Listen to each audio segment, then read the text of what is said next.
Hey everybody, I'm going to be doing these videos still, but probably not as much as I used to be. Now that you have your textbook, there's a lot more you can learn from it. And if you did miss class, this can be helpful to come back to. But now that we do have the textbook and the workbook for everyone in the class, it's pretty easy just to go and look up the things in the workbook. And also, when it comes to looking up your answers for the workbook, there's billmoons.com that gives you the answers. And like we talked about in class on Tuesday, we're going to do our best just to do those and then look up the answers afterwards so that we're not, cheating or not really cheating in the sense of trying to get a better grade, but cheating our own learning experience. And so I want you, when we do our homework, to memorize the vocabulary, memorize any kind of paradigms that there are, read the book, then do the workbook, and then after you've done all that, you can go and check it based on the answers that you can find online.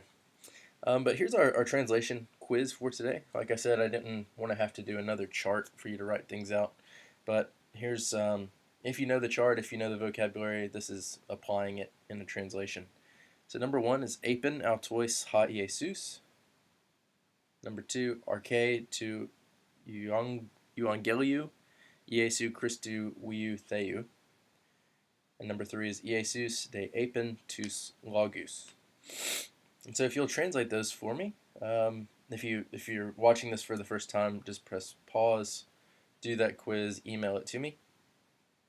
And if you're just watching this as a review, no need to do that again. All right, let's go into a homework check. I'm not going to go through all these because you can go look at the answers on billmoons.com. But as we've noticed last time, we studied genitive and dative, and those are now showing up in our homework.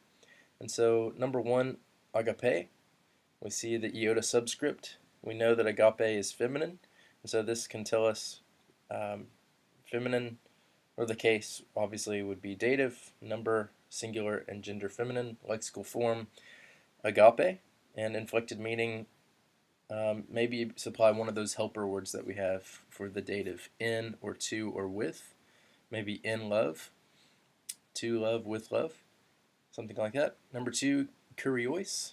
Kuriois, we see the iota sigma on the end of kurios. We know that kurios is masculine from our memory work. And the iota sigma at the end tells us that this is a dative plural. So dative, plural, it's masculine, and then the lexical form kurios. And so maybe we could say with lords or to lords, something like that. And we would just continue down those, and you can find those answers on billmoons.com. Here's the forms of the article. We haven't focused on this as much because we've said before that every Greek word is going to have a case ending. Not every Greek word will have the article, but it is very important, so I hope that you did these, and this will be in that as well. Here's the sentences that we did, and some of these might look familiar because I took a couple of them to put on our quiz that we just took. Apen autois ha Iesus. Well, apen we learned was he, she, or it says, and then I'm going to look for my nominative, which is ha Iesus. And so Jesus said, or Jesus spoke, and then autois is dative plural of autos. And so I'm looking for a helper word, to or with. And so Jesus spoke with them, or Jesus spoke to them. Number 2, elale autois ton logon. I've got my verb, and I don't see a nominative. And so I'm going to assume that the verb has my nominative, or my subject implied. So he, she, or it was speaking. And then we have a direct object as shown by the accusative, and also an indirect object as shown by the dative. The dative is autois, which is dative plural, and so we can see from the iota sigma. So the translation of this would be something like, he was speaking the word to them, or it could be she or it as well. Number 3, tein agapein tu theou uk ekete. Well, we're looking for a nominative. I don't see it, so I'm going with my verb, you have. And there is an ook to negate ekate, so it would probably be something like you do not have the love of God. There's our genitive singular to theou, which has connected to the accusative singular of agape. So you do not have the love of God. Number 4, epimenomen te hamartia. I hope, well, what you'll see at the end of this, and we didn't spend very much time on the quotation. Oh, I always forget this word. It's not pronunciation. It's not syllabification. It's the word about commas and full stops and question marks and all that. But at the end of this, you see something that looks like a semicolon, and in Greek that signifies a question mark. I don't know if we've mentioned that yet. And so if this had a full stop at the end, it might be a little bit more sinister than it is. But if we look at verse 4, or number 4, epimenomen te hamartia, there is no nominative. We assume the subject from the verb. We should continue, and then te hamartia is dative singular, and our helping word might be in. And so as a question, this might be, should we continue in sin? Maybe from Romans 6. Should we continue in sin that grace might increase? By no means. Well, verse 5, number 5. Apostele hawios to anthropou, tus angelus autou. All right, I do see my nominative this time, hawios. And because of the genitive that's so closely attached to it, we'll take that whole phrase and use it as our nominative. Hawios to anthropou, the Son of Man. And then we go to our verb, will send, tus angelus autou. And even though we're getting used to this genitive omicron omega, omicron upsilon, we go and we see this ending, and we remember omicron upsilon sigma is actually an accusative plural ending. And so let's not get those confused. The Son of Man will send his angels. The Son of Man will send his angels. Number 6, engiken gar he basileia ton uranon. Let's look for our nominative. I see it. I also see a postpositive here. The word gar, which means it's going to show up at the beginning of the sentence. 4, the kingdom. Well, attached to ha basileia is a nominative, and so we'll keep that together as a phrase. For the kingdom of heaven, it's technically a genitive plural, but in this case I think it would best be translated the kingdom of heaven instead of heavens. For the kingdom of heaven has drawn near. Another example how the word order doesn't really mean very much in Greek. Number 7, epistusin ha anthropos to lago. Looking for my nominative, and I see it, ha anthropos, which translates the man. Epistusin, I think it might, in the workbook, for whatever reason it doesn't give you this in the parentheses, but in the workbook that footnote number 3 might tell that to you, but that is he believed. It's something similar to our past tense. It's called aorist in Greek. The man believed in the word, or the man believed the word, or the message. Number 8, no risthe nun tais archais kai tais exousiais. Well, there's a lot of dative plural endings there. Let's see if we see a nominative. I don't, so I'll assume the subject from the verb. So he, she, or it might be made known. Noon is now. And with these dative plural, we're going to need some helping words. Probably use to in this case. So now, or you might move the noon to the front. Now he might be made known to the rulers and to the authorities. And your English preference, whether you want to use that helping word on the second dative, authorities. Number 9, hey, agape to theou ekukatai. That's a difficult one to say. Ekukatai, entais cardiais hemon. I do see a nominative. It's at the very beginning of the sentence. It's pretty helpful. The love, but then it's connected with the genitive. The love of God has been poured in our hearts. So there's a word that we've just learned, in, epsilon nu, which means in. So the love of God has been poured in our hearts. Cardiais is dative singular, dative plural, excuse me, and so we translate that hearts, and our helping word is actually already translated in Greek, so we don't have to make that up. In verse 10, or number 10, arche to euangeliou, Iesu Christou, wiu theou. You might recognize this one from the quiz, but this is the beginning of the Gospel of Mark. Now, that's not the translation, that's where this is from. And so arche can also not just mean ruler, as we saw in number 8, but it can also mean beginning. So arche to euangeliou, the beginning of the gospel, or good news. To euangeliou is from euangelion. This is the neuter singular, and we know it's neuter from our memorization work, that euangelion is neuter in its lexical form. So the beginning of the gospel, and then here's a lot more genitives. Of Jesus Christ, the Son of God. And because Son of God is explaining who Jesus is, these stay with it. Now, these are in brackets because this is, in some manuscripts, these words are included, in some manuscripts they're not. And so you could get into your Greek dictionary or get into your Greek New Testament if you have one, and look and see which manuscripts include this phrase, Son of God, and which don't. But for now, we see that in brackets. It tells us that there's a textual variant here, but we can still translate it because we're learning these things, and we see that this is just a lot of genitive singulars. Euangeliou, Iesu, Christou, wiu theou. And the reason they all rhyme is because they're all genitive singulars. All right, that's our homework check for today. Hopefully that's gone a bit quicker than it does usually. The Greek prepositions are the topic of this next chapter.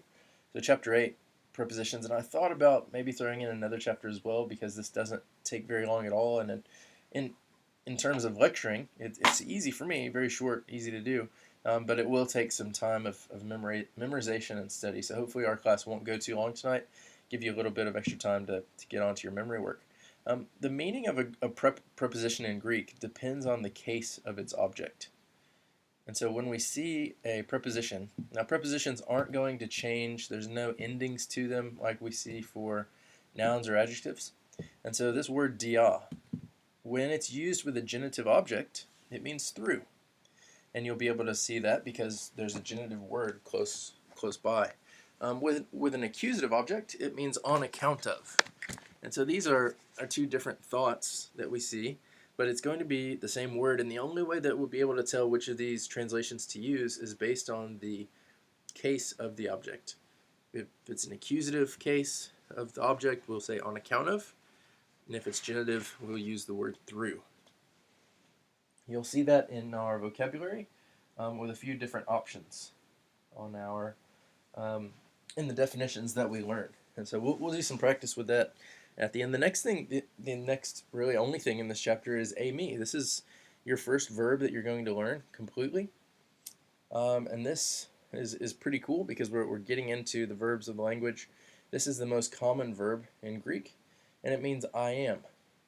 And sometimes, especially in English, if you look down the chart on the right column, it's kind of difficult, you can imagine, learning all those pronouns and how the verb itself changes with every single pronoun. So am, are, is, and then plural is are 3 times. Well, in Greek, you can see instead of having to learn all these different pronouns and learn these different the ways that the verb shows up, it's only just one word. And as we memorize this, this will be very, very helpful for us, especially right now as we're starting to translate things because these words show up all the time. I think the book tells you in the definitions as we're learning how many times each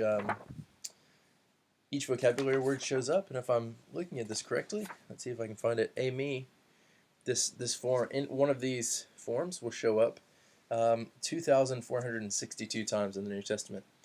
And so as we are learning these things, it's going to be very helpful, and we'll be able to start translating more and more. So let's just read through this. In the Greek, the first person singular is a me, second person singular is a, third person singular is estin or estin. First person plural esmin, second person plural este, third person plural esin.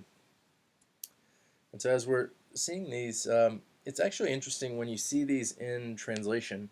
Generally, they give, for whatever reason, they give their accent to a word that follows them. It's either to a word that follows them. Let's see, let me go and check. Yeah, a word that follows them or comes before them. So they give their accent away, and sometimes in the reading of a translation, you won't even see an accent mark on these words. But if we can memorize this and just kind of get this paradigm in your head, this is how we're going to learn verbs: first person singular, second person singular, third person singular, and then first, second, and third person plural. A me, a, estin, esmen, este, and esin. And then basically it's I am, you are, he, she, it is, we are, you are, and they are. So that's going to be something we need to memorize, and we're going to focus on that on a quiz next time. But basically those are the things that there are to learn in this chapter, the prepositions, and obviously there's a lot more in the book. I encourage you to read the book to get the all the details.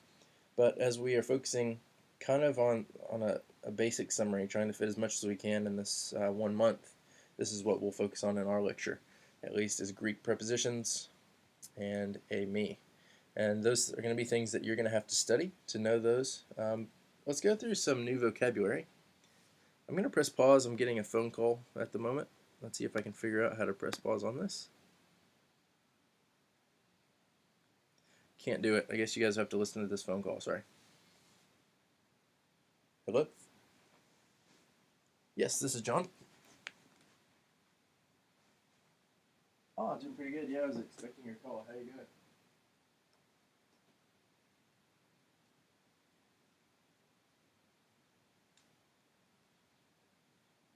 Yeah, that's the plan. That's what we've done now.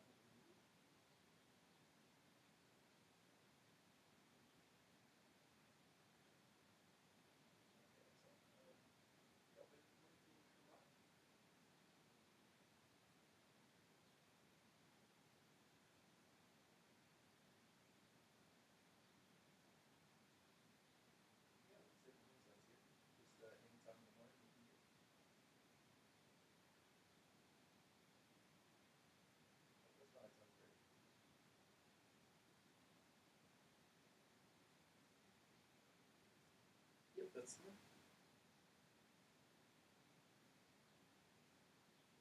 All right, great. What was your name again?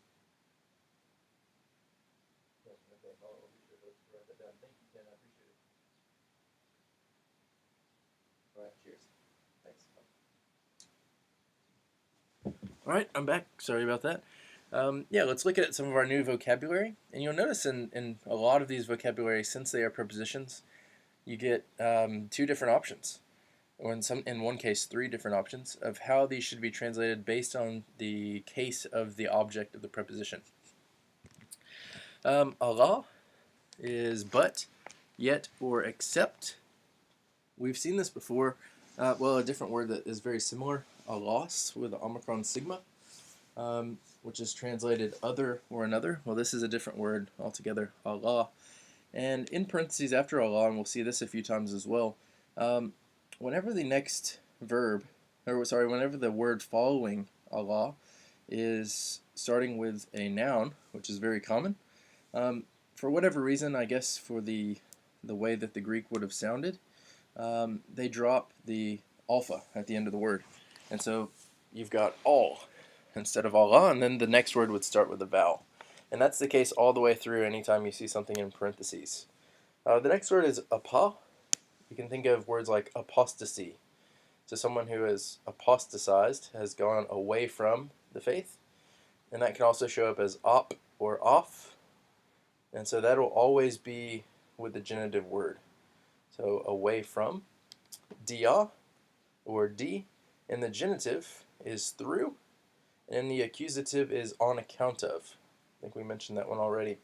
A me can be translated I am, I exist, I live, I am present. Those are also the forms that we see. Any of these could be I am, I exist, I live, I'm present, or you are, or all those kind of things as well. Ek or ex we'll only see with the genitive, and it means from or out of. Someone has gone out of the house. You would see ek. Hey Mara is a feminine noun, which means day. So here's a new noun for us. Hey Mara. Hain. Sorry, that's a smooth breathing mark. Hain. This is the past tense of the third person singular, estin. And so with Amy, the past tense of third person singular, estin, is ain. And the reason we're learning that now is because it appears so often that they want you to be able to start learning that for the translation. That appears 315 times in the New Testament. So ain is he, she, or it was. Thalassa. Thalassa is a feminine noun for sea or lake. Thanatos is a masculine noun for death. Hina, that or in order that. Ioannes is my name, which is John, so that's a masculine noun. Meta, which can also be met or meth. With the genitive is with, and with the accusative is after. And the book gives a suggestion that I think is pretty helpful, that when memorizing the definitions of a preposition, you can go through this kind of formula, and where you fill in the blanks, where you say, if we were to use this word meta, so meta with the genitive means with. Meta with the accusative means after. And so memorizing that little mantra, or I don't know if you want to be repeating it that much, but just a helpful formula to remember. Meta with the genitive means with. Meta with the accusative means after. And yeah, that'll be helpful and necessary as we study. You don't want to keep coming back and okay, what does this mean exactly? Or guessing every time. Oikia and oikos, this is interesting. This word means house or home, and there's not really much difference, except sometimes it shows up feminine, sometimes it shows up masculine. So you just need to know these, oikia and oikos. Then aklos is a masculine noun for crowd or multitude. Para or par is genitive, and we could go through our formula again. Para with the genitive means from. Para with the dative means beside or in the presence of. And then para with the accusative means alongside of. So this is the one that has three possibilities. Pros with the accusative means to, towards, or with. And in the cases where there's only one, you might not even need to remember that, because whenever you see it, it will be with an accusative. Hupa with the genitive means by. Hupa with the accusative means under. And that can also be seen as hoop or hoof. And what is amazing, I think, we have made it to 51% of the words that occur in the New Testament. And so just in a little over 2 weeks of study, has it even been that, I don't know if it's even been that long, a little bit less than 2 weeks, we've made it to 51% of the words in the New Testament. Obviously, we're focusing on the words that show up the most, and that way we can get to this 51% so quickly. But after learning these vocabulary words, there you are, past 50%. And we'll keep on going. We'll keep on learning new vocabulary and expanding the things that we're able to translate. Let's get into our homework warm-up. We're going to do this in class, and if you're watching this now, this might be helpful if you missed the Skype session that we're going to have this evening. Well, let's be sure to focus on what case things are in, because many times the case will affect the translation of the preposition. So looking at this first one, we learned in last week, and basically, I don't know if there is another case that it can be something different. And so, in to euangelio. Well, this is dative singular.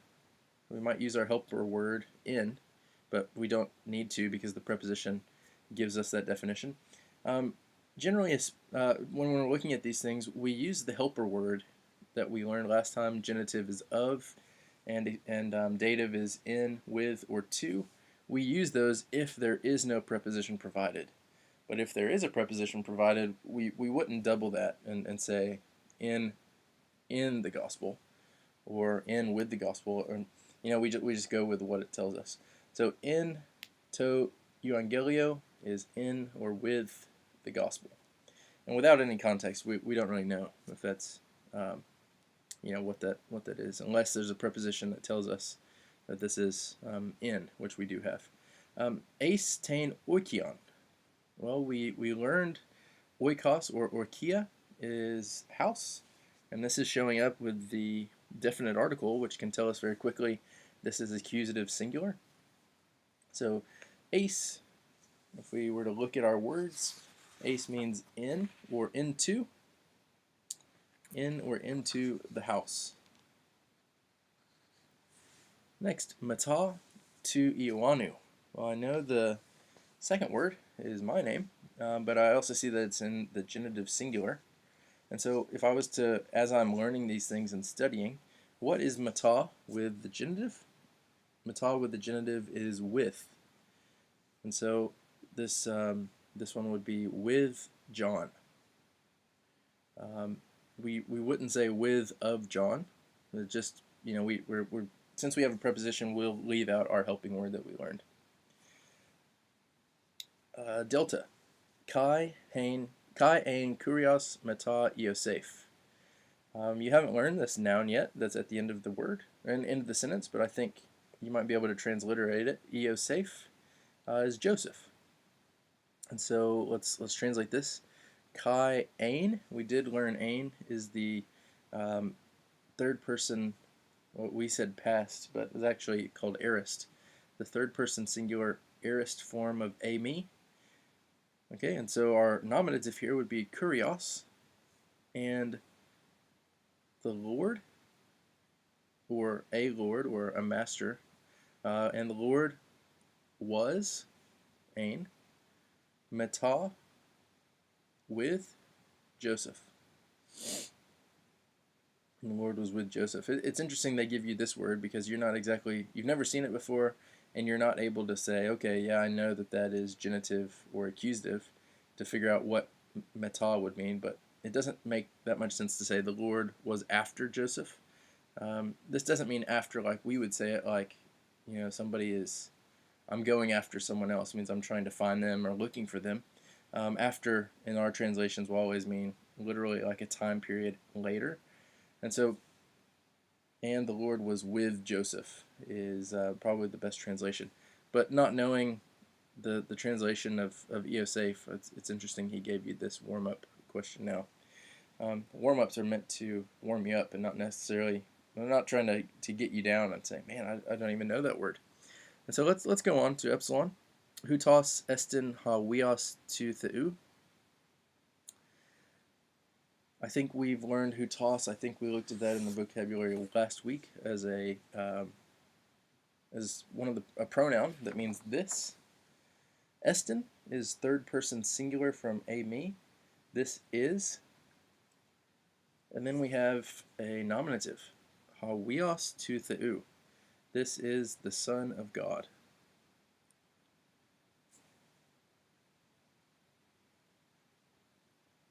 Okay, zeta, theoi este.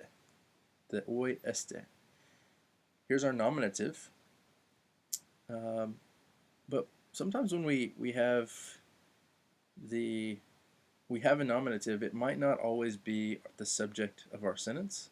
And if you're looking in your book, it's very, very helpful, and I probably should have lectured a bit more about this. A bit more would have been something. I didn't say anything about it at all. But on page 56, the predicate nominative. This is important because the predicate nominative, that's how it shows up in English, and then in Greek, let's see.